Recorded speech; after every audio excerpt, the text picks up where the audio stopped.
Hello students, today I am going to start the next part of this chapter, two stories about flying. The second part is The Black Aeroplane. It's written by Frederick Forsyth. Let us know something about the writer.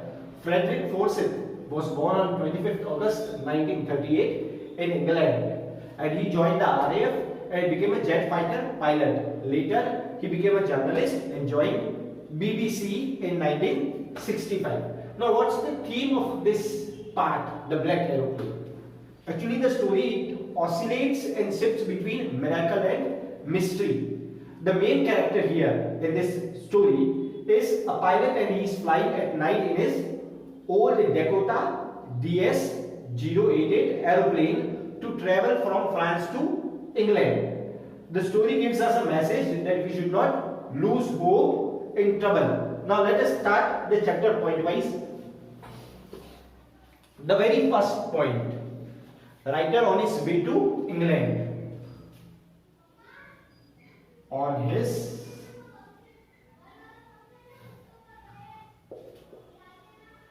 way to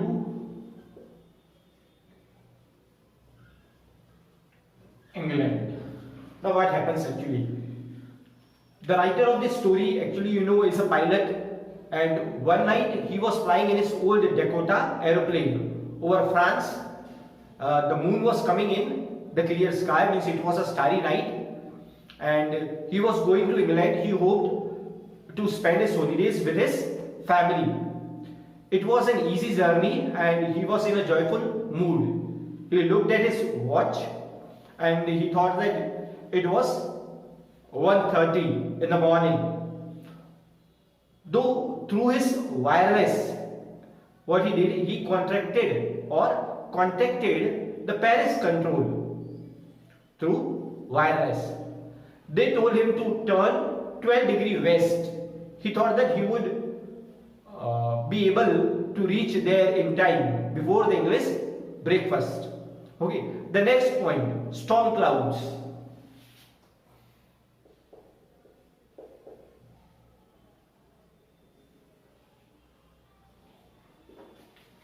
Now, Paris was 150 kilometers away. How much? 150 kilometers away, and he saw clouds in the sky, and those were storm clouds. Those were looking black and dark and were standing in front of him just like mountains. He couldn't avoid by flying up and over them. Okay, he didn't have enough fuel actually to fly around the south and the north direction. He thought of going back. Okay, he thought that it will be better if I go back to Paris, but he wanted to go home for breakfast also. Okay, so this is how his flight was hindered by the black clouds. Now the instruments dead.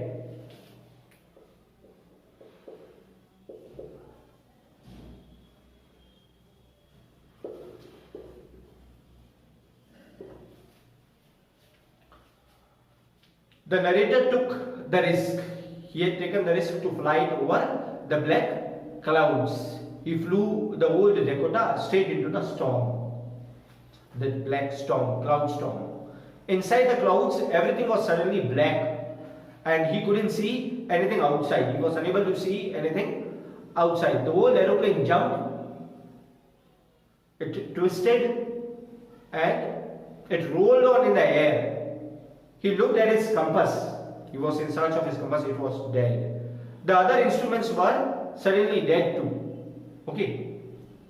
There was no answers even from the Paris control, and there was a lot of problem that he was facing. He didn't know where he was, and he was in a very hopeless situation. The next point is black aeroplane for help.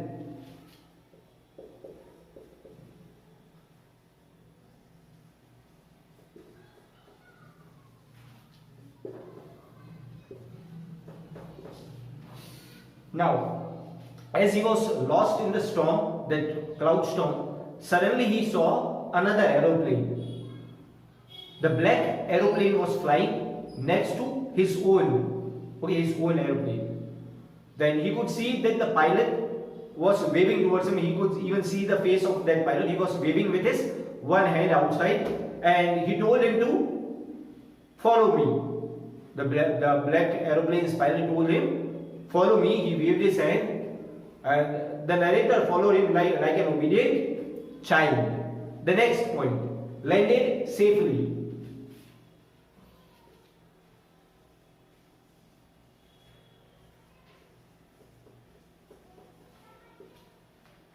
Now, he followed that black aeroplane for about half an hour. Who? The pilot of the old Dakota, the writer actually. Now there was only enough fuel in that old Dakota's tank to fly only for 5 or 10 minutes.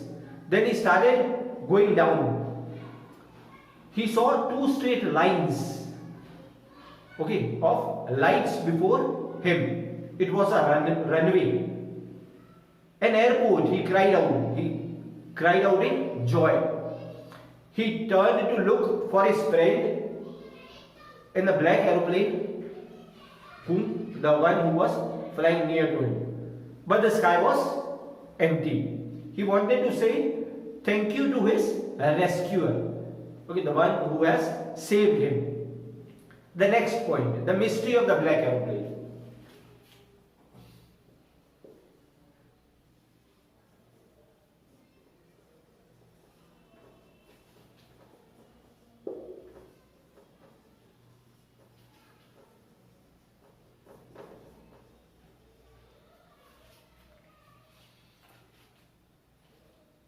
After landing down there at the airport, he went to the control tower and he asked the lady who was there, where he was. He inquired whether he was at a safer place or not.